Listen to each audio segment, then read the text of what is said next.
बुलावो आग्यो राम को, भक्तो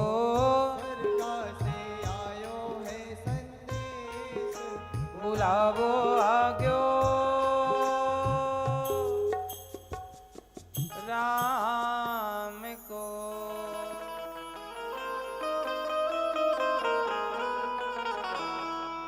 ये पूरा भजन राजस्थानी भाषा में था, उसे हिंदी में आपको समझ में आई है। जितनी भी लाइनें सुनाई है दास अनिरुद्ध ने ही इसे लिखा है।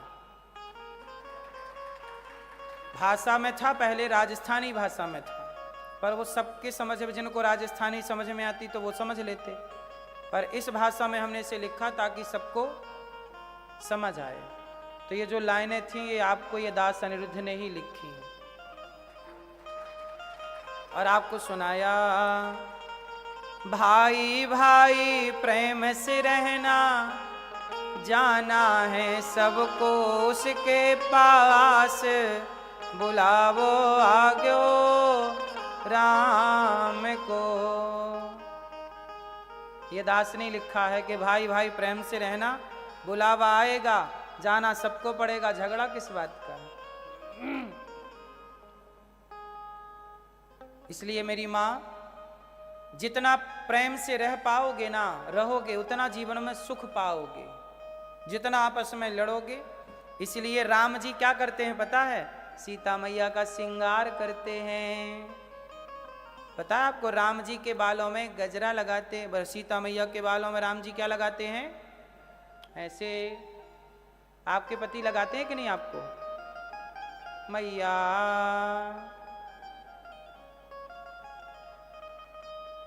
नहीं लगाते, बड़े कंजूस हैं।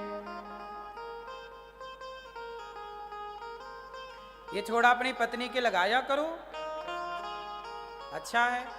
राम जी लगा रहे हैं, हम नहीं कह, रामचरितमानस पढ़िए, वहां राम जी क्या कर रहे हैं? सीता मैया के लिए अपने हाथ से पुष्प ला रहे हैं और पुष्प की सुंदर सी माला बना रहे हैं और सीता मैया के बालों में लगा रहे हैं। आज श्रृंगार राम जी, कानों में राम जी पहना रहे हैं, गले में हार, यहाँ बाजूबंद पहना रहे हैं। ये हार कहाँ से? ये राम जी कर रहे हैं, सीता मैया का श्रृंगार। पति पत्नी का ये भी एक सुख है। आजकल ना आप लोग केवल लड़ाई करते हो, केवल झगड़ा। राम जी से सीखो प्रेम करना। तो आज से आप पक्का मांग भरा करेंगे, पक्का भरोगे मांग। और पति बैठ, भैया आप चश्मा वाले भैया, आपकी पत्नी कहाँ है? हाँ, आपकी पत्नी कहाँ है? घर पे है? तो आप मांग भरते हैं उनकी? आज ये हार भी लेके जाइएगा बाजार से, आज लगाइए उनके बालों में और मांग भरिएगा, खुश हो जाएंगी। आपकी आरती होता है। जितना पुरुष नारी का सम्मान करता है ना, नारी एक कदम और पति में समर्पित हो जाती है। नारी को समझने के लिए ना बहुत टाइम लगता है। पुरुष लोग ना 100 में से 95 पुरुष ऐसे होते हैं जो सारी जिंदगी में नारी के भाव को नहीं समझ पाते, स्त्री की भावनाओं को नहीं समझ पाते। रहते हैं साथ में पत्नी बना के, पर पत्नी की भावना को नहीं समझते। पत्नी के भाव को समझ पाना सब पुरुषों के बस की बात नहीं है। 100 पुरुष में 5 पुरुष ही पत्नी के भाव को समझ पाते हैं, बाकी 95 रहते हैं, रह रह के मर जाते हैं, पर पत्नी के गहराई में नहीं उतर पाते। पत्नी को क्या चाहिए? आपको लगता है पैसे लाके दे दूं पत्नी को, हार लाके दे दूं पत्नी को। कुछ पत्नियां शायद पैसे हार से खुश भी होती हों, पर अधिकांश स्त्रियां पैसे हार की भूख रखती ही नहीं। सोना चांदी हीरे मोती की स्त्रियों को भूख है ही नहीं। स्त्रियों को भूख किसकी रहती है? कि मेरा पति मुझे प्रेम करे और मेरा पति मेरी इज्जत करे। जितना इज्जत आप अपनी पत्नी की करोगे, उतनी ही इज्जत पत्नी के मन में आपके प्रति बढ़ती चली जाएगी। नारी का सम्मान किया करिए। और नारी का सम्मान सबसे ज्यादा कैसे होता है? कि आप नारी के माता पिता का सम्मान करें। जैसे मैं हूं, मेरी पत्नी जो है, मेरी पत्नी के जो माता पिता हैं, मैं अपनी पत्नी के माता पिता को अपने माता पिता की तरह मानता हूं, तो मेरी पत्नी भी मेरे माता पिता को अपने माता पिता की तरह मानती है। अब पुरुष वर्ग गलती क्या कर देता है कि पत्नी के माता पिता को तो देता है गाली, तेरा बाप ऐसा, तेरी माँ ऐसी। तो जब आप उसके माँ बाप की इज्जत नहीं करते तो उससे आप उम्मीद ये कैसे कर पाओगे कि वो मेरे माँ बाप की इज्जत करेगी? भाई वो भी तो इंसान है।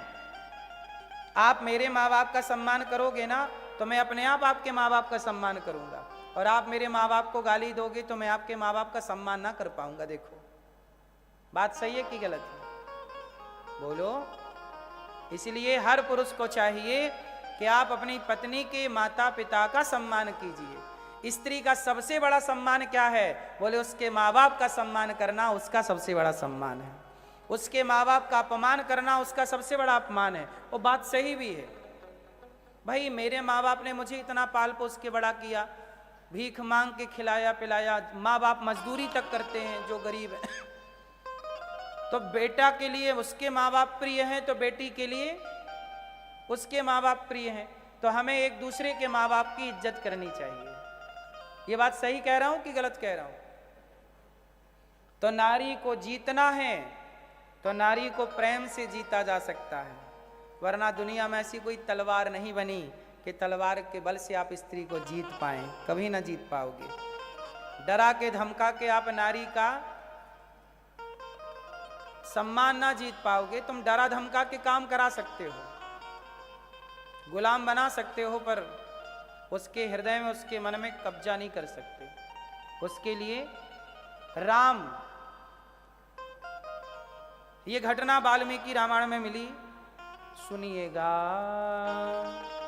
राम जी ने भेज दिया वनवास सीता मैया को। सीता मैया पहुंची जंगल। एक दिन लकड़ी काट रही थी सीता मैया।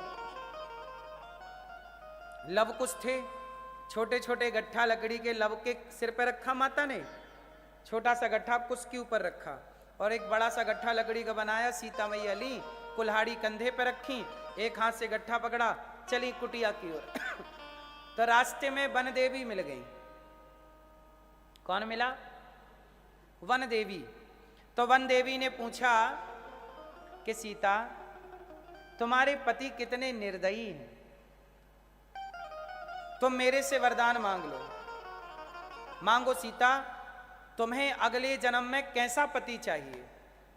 राम जैसा तो बिल्कुल नहीं चाहिए ना तुम्हें, क्योंकि राम ने तुम्हें वनवास भेज दिया। पर मेरे से मांगो, तुम कैसा पति चाहती हो अगले जन्म में। तब सीता मैया गट्ठा रखती हैं, वन देवी को हाथ जोड़कर प्रणाम करती हैं और कहती हैं, माता यदि आप मुझे पुत्री की तरह प्यार करती हो और मुझे कुछ देना चाहती हो तो अगले जन्म में और अगले सैकड़ों जन्म तक यदि मेरा जन्म धरती पे हो तो हर जन्म में मुझे राम जैसा ही पति चाहिए। राम जैसा ही पति चाहिए। तो वन देवी ने कहा, राम जैसा क्यों? राम ने तो तुम्हें वनवास भेज दिया, बड़ा गलत किया है ना। सीता मैया ने कहा, ना, राम जी ने मेरे साथ गलत नहीं किया, वो मेरे से बहुत प्रेम करते हैं, उनके जैसा पति धरती पे कोई हो नहीं सकता। बोले कैसे कह रही हो ये बात? दुनिया जानती है कि राम ने तुम्हें वनवास भेजा ना। सीता मां ने कहा, राम ने वनवास नहीं भेजा, राम राजा हैं और प्रजा कह रही है कि सीता को स्वीकार नहीं करेंगे। तो प्रजा, सीता मां को वनवास राम ने नहीं प्रजा ने भेजा है। विद्रोह किसने किया? प्रजा ने किया। तो प्रजा दोषी है, राम दोषी नहीं। राम तो मेरे से इतना प्रेम करते हैं कि मेरे लिए रावण से लड़ गए। रावण से लड़ गए ना, रावण को समाप्त कर दिया। राम, लोग कहते हैं प्रेम की निशानी ताजमहल है, प्यार की निशानी ताजमहल है। प्यार की निशानी ताजमहल नहीं, प्रेम की निशानी राम सेतु है, जो समुद्र में सेतु बना दिया था राम जी ने सीता माता के लिए। बिना कॉलम का, बिना खंबे का सेतु बना दिया, जो आज तक लाखों वर्ष बाद भी जीवित है, वो सेतु राम सेतु। मेरी याद में, मेरे लिए लड़ गए रावण से, मेरे लिए उन्होंने सब कुछ किया। बस राम राम राम रावण से जीत गए, लेकिन अयोध्या की प्रजा से हार गए। दुनिया से जीता जा सकता है साहब, अपनों से नहीं जीता जा सकता। हराते हैं तो अपने हराते हैं, दूसरों में रावण से जीत गए राम, पर अपनी प्रजा से हार गए। बोलो हाँ। वनवास सीता मां को किसने दिया? राम ने कि प्रजा ने? प्रजा ने ही तो बोला था कि सीता मां रावण के यहां रह के आई हैं, पता नहीं शुद्ध हैं कि अशुद्ध हैं। राम जी ने थोड़ी आरोप लगाया था कि तुम शुद्ध हो कि अशुद्ध हो। राम ने तो स्वीकार किया था, पत्नी रूप में रखी थी, वो गर्भवती भी हो गई। राम को तो कोई दिक्कत नहीं थी, दिक्कत लोगों को थी।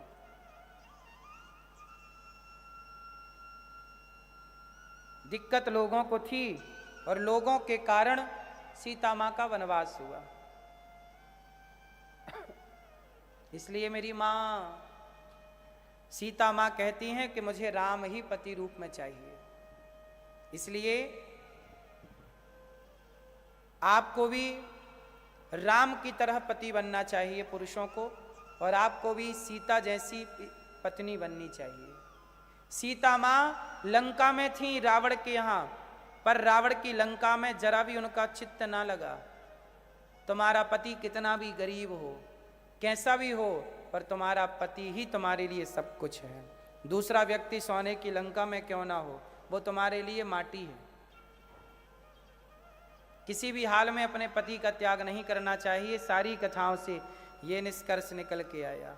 गोपियों ने भगवान से कहा कि प्रभु आप हमारे पति हैं। तब भगवान ने गोपियों के संग रास रचाया, और जितनी गोपियां उतने कृष्ण बन गए। रास में क्या हुआ? लोग कहते हैं रास मतलब कैरेक्टर ढीला, नहीं, रास मतलब जीवात्मा परमात्मा का मिलन। रास मतलब जितनी सखियां उतने कृष्ण। रास जब रचाया गया उस समय भगवान कृष्ण की उम्र कितनी थी, आयु कितनी थी, एज क्या थी, कितनी थी? 8 साल, 7 कंप्लीट, 8वीं रनिंग। अब आप ही बताइए, भागवत जी में लिखा है 10.5 साल की उम्र में तो भगवान वृंदावन छोड़ के कंस को मारने चले गए थे।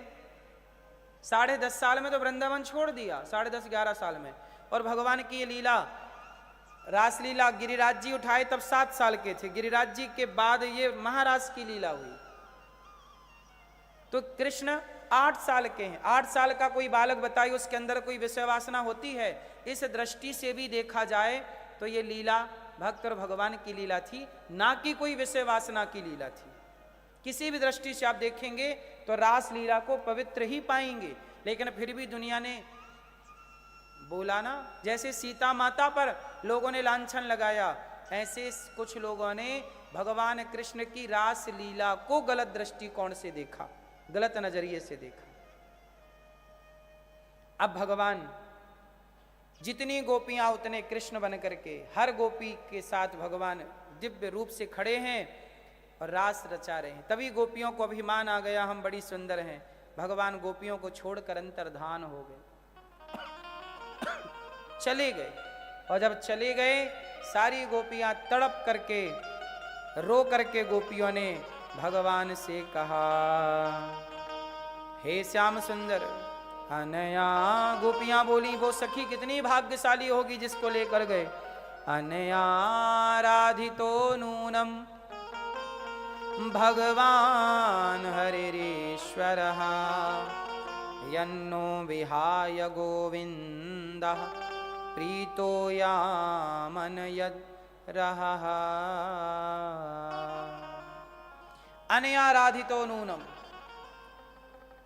आज भगवान श्री कृष्ण जिस सखी को लेकर गए, वो सखी कौन है? राधा रानी।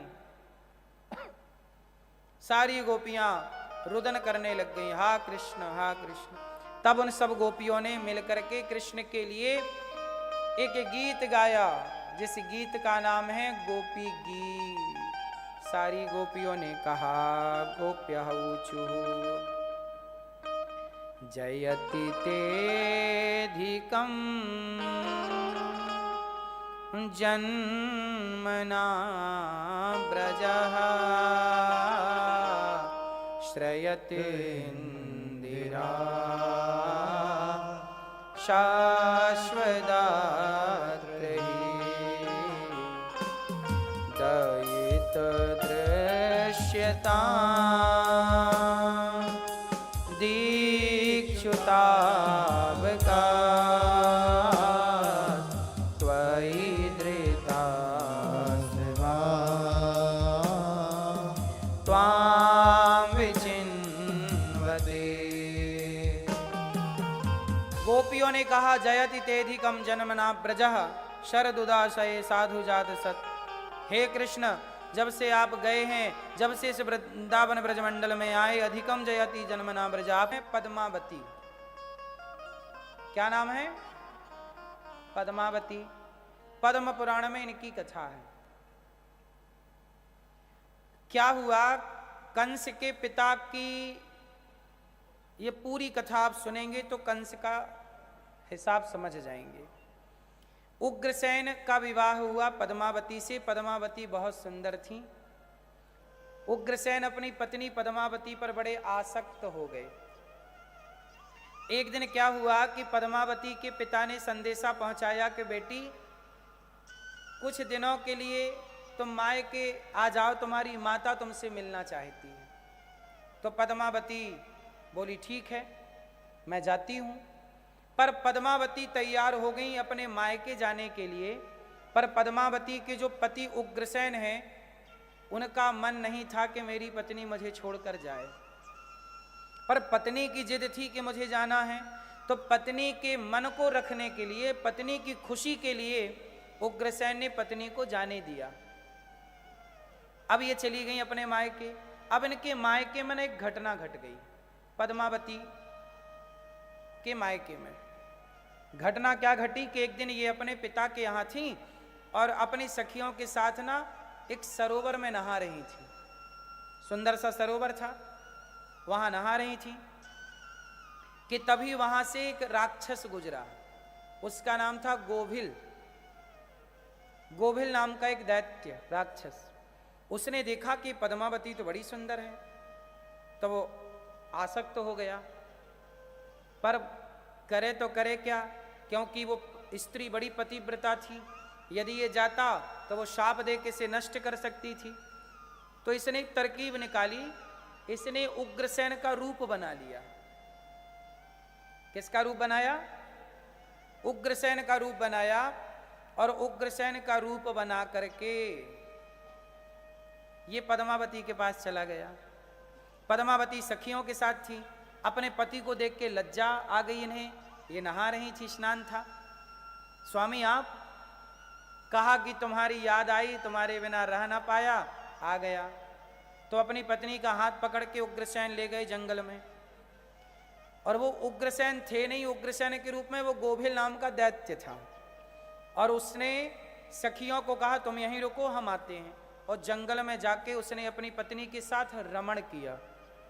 पर पद्मावती पहचान गई कि मेरे पति के शरीर में जो निशान है वो तो इसमें है नहीं। पहचान गई कुछ गड़बड़ है।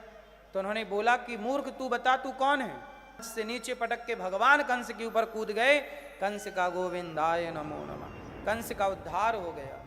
कंस को मार करके कंस के भाई आए, उनको मारा। इसके बाद भगवान श्री कृष्ण माता देवकी, पिता वसुदेव की बेड़ियां खुलवाते हैं। कंस के पिता को जेल से मुक्त कराते हैं और कंस के पिता को मथुरा का राजा बनाते हैं। भगवान चाहते तो राजा स्वयं बन सकते थे कि मैंने जीता, अब ये सत्ता मेरी। नहीं, कंस के पिता को राजा बनाया उग्रसेन। माता देवकी की बेड़ियां खुली, हथकड़ियां खुली। आज वर्षों बाद माता ने खुला आसमान देखा। भगवान कृष्ण को अपने गले लगाया। माँ के आंचल से दूध टपकने लगा। बड़ा लाड़ लड़ाया, बड़ा प्यार किया। वसुदेव जी ने नंद बाबा को बुलाया, बाबा यहाँ आओ, आपका बहुत बहुत धन्यवाद। धन्यवाद किस बात का? आपने मेरे पुत्र की रक्षा की, लालन पालन किया। बस नंद बाबा बोले, वसुदेव जी आप क्या कहना चाहते हैं? तब वसुदेव जी ने कहा कि ये जो कृष्ण है ना, ये आपका नहीं, हमारा 8वां बेटा है। अब तो नंद बाबा के पांव से मानो जमीन खिसक गई। अब सोचिए कि आपके बेटे को कोई आकर ये कह दे कि धन्यवाद आपका, आपने बेटे को पाल पोस के बड़ा किया, अब ये बेटा आपका नहीं है, ये बेटा हमारा है। तो पहली बात तो आप स्वीकार नहीं करोगे कि ये बेटा आपका है। मुझे एक बात बताओ, वसुदेव जी ने कहा कि कृष्ण मेरा बेटा है और नंद बाबा ने स्वीकार कर लिया। एक बार भी नंद बाबा ने नहीं कहा कि नहीं आप झूठ कह रहे हैं। क्यों नहीं कहा? क्योंकि उस समय वसुदेव जी सत्यवादियों में 1 नंबर के थे। वसुदेव जी को सत्यवादी कहा जाता था। कहा जाता था कि कोई झूठ बोल सके तो सके, बोल दे, पर वसुदेव जी कभी असत्य नहीं बोलते। पहले के लोग सत्य बोलते थे और लोग सत्य की कदर करते थे। नंद बाबा को यह बात पता थी कि वसुदेव जी कभी झूठ, पहले के लोग झूठ बोलने से डरते थे, आज के लोग झूठ बोलने से नहीं डरते। वसुदेव जी इतने बड़े सत्यवादी थे कि नंद बाबा से कहा कि कृष्ण आपका नहीं, मेरा बेटा है, तो वसुदेव जी, नंद बाबा मान गए, ठीक है, क्योंकि आप कभी झूठ नहीं कह सकते। अब बताइए, आप मानते? कोई कह दे कि ये बेटा आपका नहीं, मेरा है। लेकिन उस जमाने में ना ये धरती सत्य से चला करती थी। सिस्टम किससे चलता था? सत्य से। प्राण जाए पर सत्य न जाए। नंद बाबा रो रहे हैं। भगवान श्री कृष्ण आए, बाबा क्या हुआ? कन्हैया तू मेरा बेटा नहीं है। दुख इस बात का नहीं है लाला कि तू मेरा बेटा नहीं है। जब यशोदा सुनेगी ना कि तू मेरा बेटा नहीं है, तो यशोदा का लाला नहीं है, तो यशोदा इस बात पर रोएगी कि मेरा कृष्ण मेरा था नहीं, तो मैंने किस अधिकार से उसे उखल से बांधा, किस अधिकार से मैंने उसे मक्खन खाने से रोका। तब भगवान कृष्ण चरणों में गिर के बोले, बाबा मैया से ये मत कहना कि मैं उसका बेटा नहीं हूं, मैं तो मैया का ही हूं। बाबा मैं तुम्हारा ही हूं। बाबा मुझे यहाँ कुछ काम लीला करनी है, इसलिए बाबा कभी ये मत कहना कि हम तुम्हारे नहीं हैं, हम तुम्हारे ही पुत्र हैं। भगवान श्री कृष्ण समझा रहे हैं, वसुदेव जी समझा रहे हैं, पर नंद बाबा की आंखों के आंसू सूख नहीं रहे, बहते चले जा रहे हैं। नंद बाबा कृष्ण को देखा, आज जी भर के देख लूं कि नहीं, पता नहीं आज के बाद अब तुझे देखने का मौका कम मिलेगा। ये पता होता कि तू हमारा बेटा नहीं है लाला, तो तुझे इतना डांटते ना और अच्छे से तेरी सेवा करते। कोई गलती हो गई हो तेरी मैया से, तेरे बाबा से, तो कन्हैया हमें क्षमा कर देना। कन्हैया बोले, बाबा कैसी बातें कर रहे हो, आप तो हमारे ही हो, हम तो आपके हैं। आपने हमें अपनी गोद में खिलाया है, मैया का हमने दूध पिया है, मैया की गोद में खेले हैं। बाबा ऐसे मत कहो कि हम तुम्हारे नहीं हैं, बाबा हम तुम्हारे ही हैं। नंद बाबा वापिस जाने लगे। अब नंद बाबा इस बात से भयभीत हैं कि जब यशोदा पूछेगी कि मेरा कन्हैया कहाँ है, क्या जवाब दूंगा। सुबह चले हैं वृंदावन की ओर। पूरी दोपहर एक पेड़ की छांव में बिताए नंद बाबा। थोड़ा रात हो जाएगी फिर जाऊंगा, दिन को जाऊंगा, लोग पूछेंगे कन्हैया कहाँ है, क्या उत्तर दूंगा। इसलिए थोड़ा रात होने का इंतजार। सूर्य अस्त हो गए, थोड़ा अंधेरा हो गया। अब अंधेरे में प्रवेश किए, लेकिन क्या पता था कि अंधेरे में भी सारे ब्रजवासी खड़े हैं इंतजार में। 2 दिन का कह के गए ना, अब आ गए होंगे कन्हैया। रथ आ गया, नंद बाबा उतरे, सब खड़े हैं। गोपियां बोली हमारे कन्हैया कहाँ? कन्हैया बाहर आओ, रथ से उतरो। यशोदा माँ बोली देख लाला तेरे लिए मक्खन रोटी, अभी अभी ताजा ताजा मक्खन और गरम गरम रोटी तेरे लिए बना रखा है लाला, जल्दी आ और मेरी गोद में बैठ और मैं अपने हाथ से तुझे मक्खन रोटी खिलाऊंगी। सब पुकारते रहे पर रथ से नंद बाबा तो आए, कन्हैया नहीं आए। नंद बाबा का सिर झुका है, क्या उत्तर देते, किसको उत्तर देते? गोपियां बोली बाबा कन्हैया कहाँ है? यशोदा मैया आई, हमारा कन्हैया कहाँ है? आपने तो कहा था 2 दिन बाद आ जाएगा, 2 दिन के लिए लेके गए थे ना, कहाँ है? तब नंद बाबा ने कहा यशोदा एक कहानी सुनाऊं? हाँ हाँ सुनाओ। एक बगीचा था, उस बगीचे में सुंदर सुंदर पुष्प खिले थे। माली उन पुष्पों की देखरेख करता, माली पानी डालता, माली खाद डालता, माली ही पुष्प लगाता, पौधे लगाता, माली ही देखरेख करता, माली की देखरेख से वो पुष्प खिले। बगीचा बड़ा सुंदर लग रहा था खिले हुए पुष्पों से। तभी एक दिन बगीचे का मालिक आया और मालिक ने कहा कि माली जरा ये सारे पुष्प तोड़ के दे दो। तो यशोदा अब बताओ कि माली को वो सारे पुष्प तोड़ के मालिक को देना चाहिए कि नहीं देना चाहिए? यशोदा बोली कि जब बगीचा मालिक का है तो पुष्पों पे अधिकार मालिक का है, इसलिए तोड़कर देना धर्म है, दे देना चाहिए। तो नंद बाबा बोले कि यशोदा वो कृष्ण भी एक खिला हुआ पुष्प है और हम और तुम वह माली है। हमने माली बन करके कृष्ण की देख रेख की, पर उस माली को ये पता ही नहीं था कि ये बगीचा, ये खिला हुआ पुष्प किसी और का। यशोदा कृष्ण हमारा पुत्र नहीं था, वो वसुदेव जी और देवकी का 8वां बेटा था। तुम्हारे 8वें गर्भ में बेटी हुई थी यशोदा। वसुदेव जी ने अपना बेटा रखा और तुम्हारी बेटी ले गई। तुम्हारी बेटी को तो कंस ने मार दिया, पर वसुदेव जी के बेटे की तुमने रक्षा की। यशोदा हम लोगों ने अच्छा काम किया ना, किसी के पुत्र की रक्षा की, लेकिन अब उसके माँ बाप को हमने सौंप दिया उसका बेटा। यशोदा 10.5 वर्षों के लिए कृष्ण हमें मिले, हम तो इस योग्य थे ही नहीं कि वो हमें 1 महीने के लिए मिलते। हमें 10.5 वर्ष के लिए मिले, हमने खूब लाड़ लड़ाया, प्यार किया। अब जिसकी अमानत थी उसे लौटा दिया। अब यशोदा क्या कहती है? किसी और के बेटे को हम कैसे कहें कि ये हमारा है? पर यशोदा बोली कन्हैया यदि मुझे पहले पता होता कि तू मेरा बेटा नहीं है तो मैं तुझे डांटती ना, तुझे इतना सताती ना। शायद तू मेरे से रूठ के चला गया है कन्हैया, मैंने तुझे उखल से बांधा है, शायद तू इस बात की मुझे सजा दे रहा है।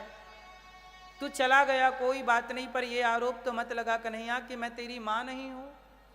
तूने तो अपनी माँ होने से ही मुझे वंचित कर दिया रे कन्हैया। तू चला गया इस बात का दुख नहीं है, चला जा, पर कम से कम मुझे तेरी माँ होने का सौभाग्य तो दे के रख। तूने तो माँ होने का सौभाग्य भी छीन लिया कन्हैया। मैंने तुझे उखल से बांधा है ना, शायद तो इसलिए नाराज होके चला गया। और मैया रो पड़ी, मेरी माँ रो रही है माँ। यहां भगवान श्री कृष्ण कंस को मार करके उज्जैन से पढ़कर लौटे। उद्धव जी से कहा, भगवान ने उद्धव जी से कहा घनश्याम ने उद्धव से वृंदावन जरा जाना।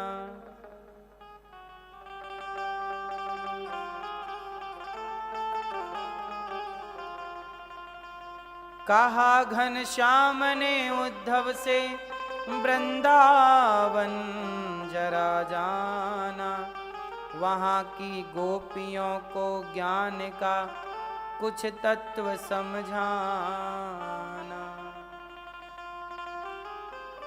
गोपियां रो रही हैं, कन्हैया जब तू अपनी माता से नाता तोड़ सकता है तो हम किस रिश्ते से, किस अधिकार से कहें कि तू हमारा है।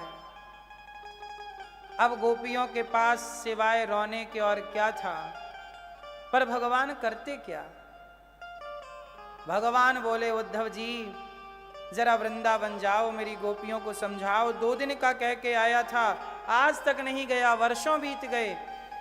तो उद्धव जी ने कहा, जब 2 दिन का कह के आए थे तो गए क्यों नहीं। भगवान बोले, कैसे जाता।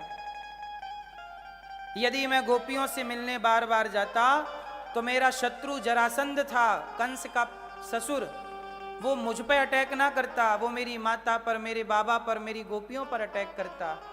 इसलिए मुझे पत्थर रखना पड़ा अपने दिल में। उद्धव तुम बड़े ज्ञानी हो, जरा मेरी गोपियों को समझाओ। कहा घनश्याम ने उद्धव से वृंदावन जरा जाना, वहाँ की गोपियों को ज्ञान का कुछ तत्व समझाना।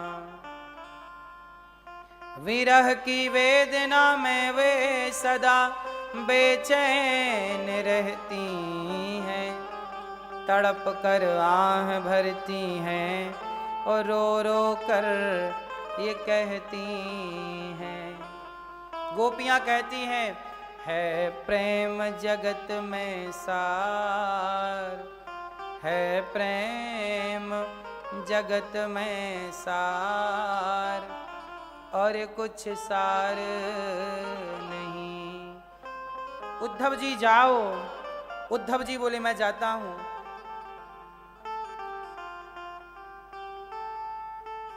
भगवान बोले, उद्धव जी, भगवान बोले, उद्धव उद्धव वृंदावन जइयो, मैया से यों जाय कहियो, याद करत तेरो सांवरो। क्या बोल रहे हैं कन्हैया। उद्धव उद्धव उद्धव वृंदावन जइयो, मैया से यों जाय कहियो। उद्धव वृंदावन जइयो, मैया से यों जाय कहियो, याद करत तेरो सांवरो। उद्धव मैया से कहना, कन्हैया तुम्हें याद करता है। भगवान भेज रहे हैं, उद्धव उद्धव वृंदावन जइयो, मैया से यों जाय कहियो, याद करत तेरो सांवरो। वृंदावन की लता पताएं मेरी अखियन में झूमे, ये वृंदावन मुझे भूला नहीं। वृंदावन की लता पताएं मेरी अखियन में झूमे, वृंदावन के ग्वाल बाल सब मेरे अंगने में झूमे। उद्धव निस्वार्थ से जइयो, मैया से यों जाय कहियो, याद करत तेरो सांवरो। अब जो आपको मैं सुना रहा हूं भगवान का भाव, अब ये जो रचना है वो आपको ये दास अनिरुद्ध ने ही लिखा है। तो अब मैं जो सुनाने जा रहा हूं वो मेरी ये दास अनिरुद्ध की लिखी भाव, मेरा अपना भाव। भगवान उद्धव जी से क्या कह रहे हैं, ये दास अनिरुद्ध ने क्या लिखा है भगवान के लिए, कि भगवान ये बात उद्धव जी से कह रहे। मेरी याद में गोपियां रोएं, मेरी याद में गोपियां रोएं, रोएं यशोदा मैया। उद्धव मेरी याद में गोपियां रोए रोए यशोदा मैया। ग्वाल बाल भी रोते होंगे रोती होंगी गैया। ग्वाल बाल भी रोते होंगे रोती होंगी गैया। उद्धव उद्धव निक जल्दी से जइयो मैया से यो जाय कहियो। याद करत तेरो सांवरो। भगवान कह रहे हैं मेरी मैया मेरी गैया और मेरी गोपियां मुझे याद कर करके रोती होंगी। जाओ जरा तुम समझाना। देखो भगवान ऐसा है कि भक्त रोता है ना तो भगवान भी रोते हैं। अब भगवान दूसरी बात कह रहे हैं उद्धव। अब ये बात ये दास ने भगवान के लिए लिखा। 2 दिन का मैं बोल के आया महीनों की बीती रातें। भगवान बोले उद्धव 2 दिन का मैं बोल के आया। क्या बोल के गए थे? मैं 2 दिन में आ जाऊंगा।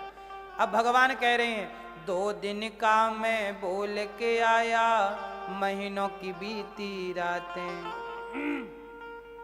कैसे जाऊं कैसे पूछूं उनके मन की बातें।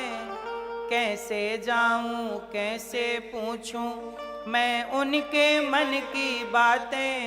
उद्धव तुम जल्दी से जइयो मैया से यो जाय कहियो। याद करत तेरो सांवरो। उद्धव जाओ मेरी मैया से कहना कि तुम्हारा कन्हैया तुम्हें बहुत याद करता है। गोपियों के लिए पत्र लिखा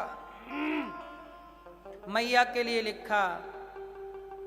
उद्धव से कहा उद्धव उद्धव वृंदावन जइयो मैया से यो जाय कहियो। याद करत तेरो सांवरो। उद्धव जी चले मथुरा से जब कुछ दूर वृंदावन निकट आया वहीं से प्रेम ने अपना अनोखा रंग दिखलाया। बिटप झुककर ये कहते हैं इधर आओ इधर आओ। पपीहा कह रहा पी कहाँ ये भी तो बतलाओ। हे उद्धव मेरे कृष्ण कहाँ हैं? मानो वृंदावन की लता पता पुकार रही है मेरा कृष्ण कब आएगा मेरा कन्हैया कब आएगा। सारी गोपियां एक सुर में कह रही हैं कब आएगा मेरा सांवरिया कब आएगा मेरा सांवरिया। कब आएगा मेरा सांवरिया कब आएगा मेरा सांवरिया। कब आएगा मेरा सांवरिया कब आएगा मेरा सांवरिया। मेरे आंसू पहुँच कर मुझे गले लगाएगा। मेरे आंसू पहुँच कर मुझे गले लगाएगा। कब आएगा मेरा सांवरिया कब आएगा मेरा बनो ना कठोर कान्हा दया से भी काम लो। आकर कन्हैया मेरे दामन को थाम लो। जीवन बन जाएगा जब कान्हा आएगा। जीवन बन जाएगा जब कान्हा आएगा। मेरे आंसू पहुँच कर मुझे गले लगाएगा। हे उद्धव, अब उद्धव जी जब वृंदावन आए तो सारी गोपियां रो रही हैं, सब रो रहे हैं, कोई बात करने को तैयार नहीं। कुछ ग्वाल वाला है, अरे कन्हैया का रथ आ गया, शायद कन्हैया आए, कन्हैया आ गया मेरा कन्हैया। उद्धव जी निकले, कौन हो आप? उद्धव जी ने कहा मैं उद्धव हूं। हमारे कन्हैया नहीं आए क्या? नहीं, संदेशा लाए हैं। अब तो उद्धव जी का माँ यशोदा के पास गए। मैया एक तकिया ली थी, जिस पालने पे भगवान सोया करते थे ना, उस पालने पर एक तकिया लेके हाथ में बोली, अरे कन्हैया तू सोएगा नहीं क्या? कब से तुझे सुला रही हूं, तू सोने का नाम नहीं, सो जा। सो गए। फिर उसमें रखती तक पालने पे और झूला झूलाती। कन्हैया के जितने कपड़े थे, वो कपड़ों में मैया को कन्हैया का दर्शन होता था कि ये मेरा कन्हैया, ये बैठा तो है। लोग कहते वो नहीं आए मैया, तो मैया बोलती पागल, नहीं आए कन्हैया तो कहीं गया ही नहीं, देख ये तो बैठा है, ये देख ये बैठा कन्हैया। चल कन्हैया कब से देख तू जाग रहा है, सो जा। पालने पे कन्हैया की तकिया रखती और झूला झूलाती और बोलती कन्हैया सो जा सो जा सो जा सो जा। फिर कहती कितना सोएगा रे, जागेगा नहीं, तुझे भूख नहीं लगी, आज दूध नहीं पीना, आज मक्खन नहीं खाना। फिर जगाती, फिर सुलाती। यही करते करते रात दिन बीत गया। उद्धव जी द्वार पर खड़े, मैया मैया कौन है? मैं कृष्ण का मित्र। अच्छा कन्हैया देख तेरा कोई मित्र आया है। नंद बाबा आ गए। नंद बाबा, उद्धव जी बोले बाबा यशोदा मैया कहाँ है? नंद बाबा रो कर बोले भैया ये बैठी है, ये है तो यशोदा, यही, ये तो पागल है, तकिया को कहती है कन्हैया। क्या बताएं उद्धव, तुम बड़े ज्ञानी हो। जब से कृष्ण गए हैं ना, तो यशोदा की ये हालत है, ना किसी से बात करती है, ना किसी की तरफ देखती है, बस कृष्ण कृष्ण पुकारती है। रोती है तो कभी हंसती है, कभी हंसने लग जाती है, कभी रोने लग जाती है। जब से कन्हैया गए हैं ना, कुछ खाया नहीं है, पानी नहीं पिया। आंगन में खड़ी एक गंगी नाम की गैया, उद्धव देखो ये गाय है ना, गाय के आंसू बह रहे हैं। बाबा इसे क्या हुआ? ये वही गाय है जिसके थन में मुंह लगा के पीते थे दूध कन्हैया। जब से गए हैं ना, इसने जंगल में जाके चारा नहीं चरा, पेट भर पानी नहीं पीती है गैया। कन्हैया, उद्धव एक बार तुम अपने कन्हैया से कह देना कि कन्हैया तू अपनी माँ के लिए ना सही, कम से कम इस गंगी गाय के लिए तो आ जा। यशोदा तो चलो अपना दुख किसी से कह लेगी, पर ये गाय तो अपना दुख भी नहीं कह सकती। एक बार लौट करके आ जा, एक बार कन्हैया से कहना कि अपनी गंगी गाय के लिए आ जा, इन गोपियों के लिए आ जा। देखो ये गोपियां रोज तड़प रही हैं, प्राण निकल जाएंगे। गोपियां बस बार बार कहती हैं गोविंद।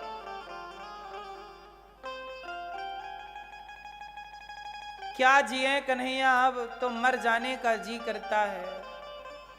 हे गोविंद, अब तुम्हारे बिना जी के क्या करेंगी? अब ऐसा लगता है अब हम मर जाएं।